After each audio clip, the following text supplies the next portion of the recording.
Hello, আজকে আমি এসেছি BAM বা দ্য বুন্ডেসটাল্ট ফর মেটেরিয়ালস ফর সুচুং und Prüfung বা federal institute for materials research and টেস্টিংয়ে। আজকে এখানে প্রদর্শনী রাখা হয়েছে। বাচ্চা বুড়ো সবাই এই প্রদর্শনীতে যোগ দিয়েছে। আমি সব জায়গার ভিডিও করতে পারিনি, কিছু কিছু ভিডিও করেছি, সেগুলোই তোমাদের সাথে শেয়ার করে নিচ্ছি।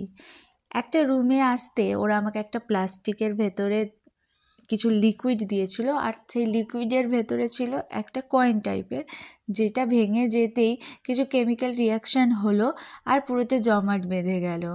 যদি ওরা পরে আমাকে এক্সপ্লেন করেছিল যে কেন এটা হলো। With some force, it gets spontaneously crystallized, and this crystallization happens with heat release. Okay. So that why it's hot. Yeah. It can be used to heat your arms. Yeah. And you can put it in warm water. It will turn into solution again, and then you can repeat it. Oh. Yeah. Thank you. তারপরে আমি গিয়েছিলাম এই গেমটা খেলতে। আমি আর robot আমরা draw করেছিলাম ম্যাচটা।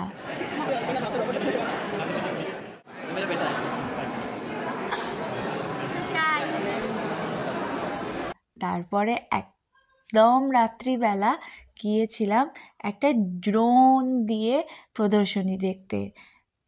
পুরো দিনটা আমার ভীষণ ভালো কেটেছে, অনেক অনেক মজার জিনিস দেখেছি, কিন্তু সব কিছু ভিডিও করতে পারিনি।